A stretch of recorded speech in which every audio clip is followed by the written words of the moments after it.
अबड़ो साहब, मैं पहला सवाल मैं ही अर्ज़ किए देता हूँ। हजूर, क्राइसिस बढ़ रहा है, एहतजाज में तेज़ी आ रही है और कीमत में भी इजाफे की खुशखबरी आ रही है, तो कोई अच्छी बेटर सेंस प्रिवेल करती नज़र आती है आपको? क्या सल्यूशंस आप ऑफर कर सकते हैं तवानाई कमेटी के चेयरमैन के तौर पर, जनाब सैफुल्लाह अबड़ो साहब? थैंक यू काजी साहब, भट्टी साहब। एक्चुअली देखें, कल हमारी कमेटी की मीटिंग थी। इससे पहले परसों जो मीटिंग थी पीएम साहब की, पीएम साहब ने सारी पावर डिवीजन को बुलाया था। तो कल जब हमारे पास ये आए तो हमने उनसे पूछा कि आखिर वजूहत तो बताएं। वजूहत हमें पता है, एक्चुअली पिछले 2 साल से मैं इस कमेटी का चेयरमैन हूँ, तो ये डिस्कस पहले भी होता रहा है। लेकिन जो सडनली चेंज है डॉलर की वजह से, तो ये अचानक जो रेट इनके बढ़े हैं, तो लाजमी है पूरे मुल्क में आपने देखा है कि सारी जो हमारी आवाम है वो बाहर रोडों पे खड़ी है। तो हमने उनसे पूछा कि भाई आखिर मसला क्या है आप लोगों को, कि मतलब इसका ब्रेकअप कैसे है जो आप आए दिन हफ्ते में 2-2 मरतबा भी बिजली बढ़ा देते हैं। आपको अफसोस होगा काजी साहब कि जब उनसे पूछा गया तो उनके पास कोई इंफॉर्मेशन नहीं थी जो हमारी कमेटी से शेयर करे, जो पावर डिवीजन के ऑफिसर्स आए थे।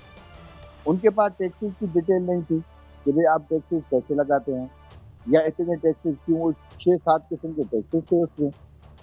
तो उसकी भी उनके पास कोई खातिर था जो उनके पास कोई जवाब नहीं था। फिर आखिर में मैंने कहा यार वजूहत बता दें, वजूहत क्या है? वजूहत हमें भी पता है। एक्चुअली देखें, ये आपने देखा होगा कि हमारी कमेटी में 12 स्पॉट आया है। यदि मेन वजूहत है आईपीपी के साथ जो एग्रीमेंट है जो 94 से स्टार्ट हुए हैं टिल 2015 पॉलिसी जो आई है और 2018 तक ये लगे हैं, तो उसको कल उन्होंने एडमिट किया पावर डिवीजन में। पावर डिवीजन ने कहा कि जी ये जो परसेंटेज बढ़ी है, जो रेट बढ़ते हैं, तो उसकी मैंने कहा ब्रेकअप परसेंटेज बताया। उन्होंने कहा कि 70% जो है वो एक्सचेंज रेट जो है डॉलर का, उसमें जो फ्लक्चुएशन आ रही है उसी की वजह से 70% इम्पैक्ट हुआ है। 10% जो इम्पैक्ट है वो जो स्टेट बैंक ने टाइबोट रेट जो बढ़ाया है, पहले 9-10% था, अभी 21-22% है, तो उसी के हिसाब से उन्होंने कहा 10% उसका इम्पैक्ट है। बाकी 20% वो उनका कहना ये था कि वो है कि बकाया जो मतलब हमारे टैक्सेस हैं, उसके अलावा जो मतलब लाइन लॉसेस हैं।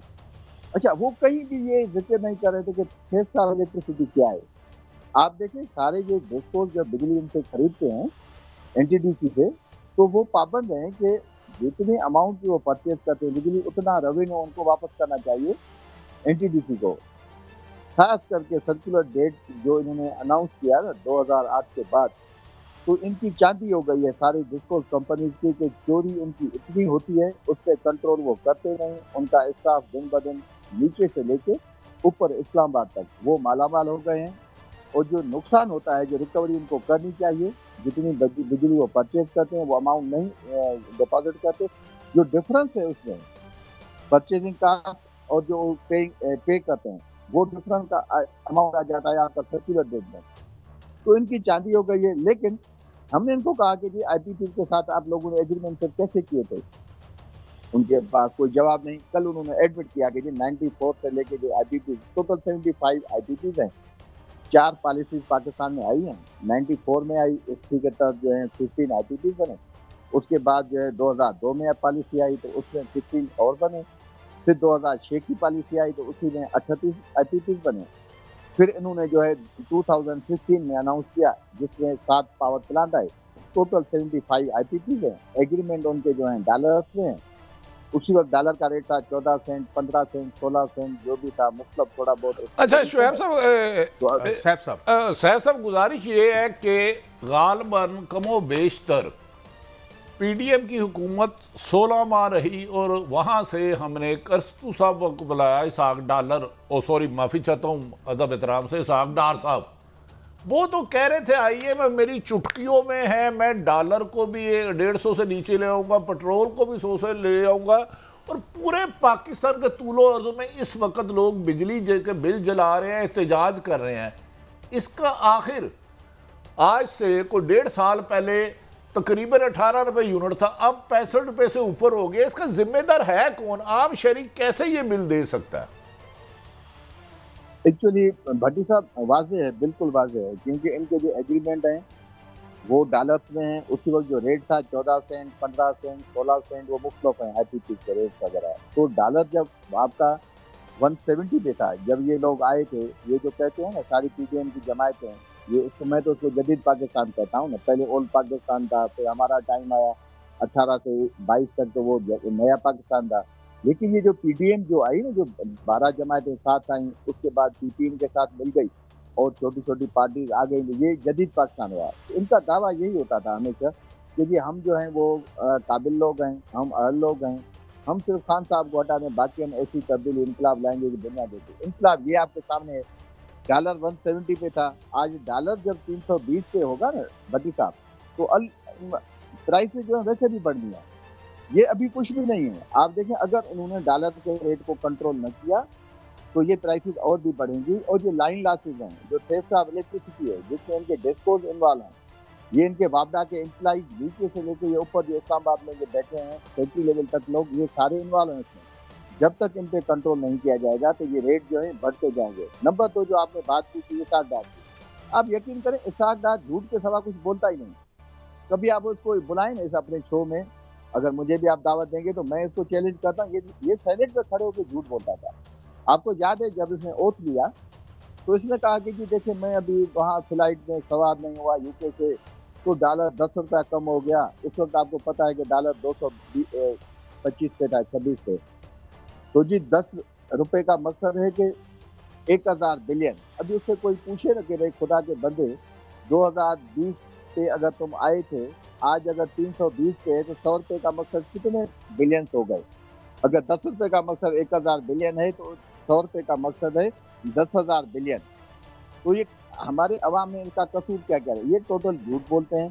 नंबर 2, आप यकीन करें 65 बिलियन जो इन्होंने अप्रैल से लेकर 2000 जून 22 तक जो इन्होंने ये और इन्वेस्टिंग हुई थी, जो एलसी इशू किए थे डिफरेंट बैंक्स में, आपने देखा इसाक डार ने एडमिट किया कि जी 65 बिलियन इन्होंने जो है ओवर इन्वेस्टिंग की है, बैंकों ने पैसे लिए। क्योंकि डॉलर का रेट था 220, बैंकों ने चार्ज किया 245। वो 65 बिलियन अनाउंस करके इसने वो पैसे नहीं लिए। इनको पैसे चाहिए अपने के लिए, इनको बिजनेस चाहिए अपने के लिए। और मेरे ख्याल में पाकिस्तान का अवाम आज इनको पहचान गया होगा। अच्छा सेनेटर साहब, मैं थोड़ा वक्त कम है मगर मैं एक बड़ी अहम बात आपसे पूछना चाहता हूँ, because you are into it और आप हमारे नुमाइंदा भी हैं। क्या ये जो 2002 1994 उसके बाद 16 ये जो पॉलिसीज थी, ये तय करने के लिए कि ये जहालत थी हमारी तरफ से साइन करने वालों की या बदयांती थी? क्या ये मुतालबा नहीं बनता, और अगर बनता है तो क्या आप सेनेट में ये कहेंगे कि ये सारी पॉलिसीज, ये सारे मुआहदे, ये मैं इसलिए कह रहा हूँ कि 2012 में फाइनेंशियल टाइम्स ने इन्हें स्वीट डील्स करार दिया था, स्वीट डील्स, ये जो डील्स हुई हैं, तो क्या जिन डील्स की वजह से आज पाकिस्तान खुदा न खास्ता बैंकरप्सी पे है, सोशल अनरेस्ट हो रहा है, ये मुआहदे हमें बाहर निकाल के शफाफ तहकीकात नहीं करवानी चाहिए जनाब अबड़ो साहब? काजी साहब बिल्कुल सिंपल है। कल हमारी कमेटी ने इनको कहा है, क्योंकि 2 फैक्टर हैं। पहली तो आपने जो पूछा ना कि ये मतलब इनसे गलती हो गई या बदयांती के साथ इन सब की लालच है। जो कंसर्न गवर्नमेंट थी, जो उसमें लोग शामिल थे, जो कंसर्न अथॉरिटीज थी, उन्होंने बदयांती की है पाकिस्तान के अवाम के साथ। उस वक्त भी इनको ये कोई हक नहीं था कि ये डॉलर में एग्रीमेंट करते, क्योंकि इन्होंने जवाब दिया कि ये भी पाकिस्तानी, ये टोटल जो सब लोग हैं ये फॉरेनर हैं, ये फॉरेन इन्वेस्टमेंट है। लेकिन एक्चुअली हमारी कमेटी ने पूरी इन्वेस्टिगेशन की। चंद सालों के बाद उनकी ओनरशिप चेंज हो गई। सारे तकरीबन 95% जो ओनर्स हैं वो पाकिस्तानी हैं। इन्होंने कैपेसिटी पेमेंट के वादे किए, उनसे एग्रीमेंट किए कि भाई अगर 600 मेगावाट है पावर प्लांट की कैपेसिटी और 200 मेगावाट बिजली इनसे पाकिस्तान गवर्नमेंट लेगी, तो 400 मेगावाट की इनको आइडियल पेमेंट होगी in the name of capacity payment. ये बदयांती है, ये पाकिस्तान के अवाम के साथ जाती है। मैंने इनको क्या, अच्छा एक बात और आपको मजे की बताऊं, ये जो टैरिफ इनका डिटरमाइन होता है ना on the time of signing off agreement, उसमें एक होती है इक्विटी जो ये इन्वेस्टमेंट करते हैं प्लांट पे, नंबर 2 होता है ऑपरेशनल चार्जेस। उन दोनों को मिला के फिर ये इनका जो टैरिफ है वो तय होता है एग्रीमेंट में। इन्होंने उसमें और इन्वेस्टिंग की है। अगर कोई प्रोजेक्ट उनका, जैसे मैं मिसाल देता हूँ आपको, Hubco power plant, Port Qasim power plant, Sahiwal coal power plant, ये तीनों कोल पे हैं, तीनों 1320 मेगावाट के हैं। इनकी एक्चुअली जो कीमत है वो 1.2 बिलियन डॉलर से ज्यादा नहीं। इन्होंने उस वक्त चार्ज किए हैं, किसी ने 1.9 बिलियन, किसी ने 2 बिलियन।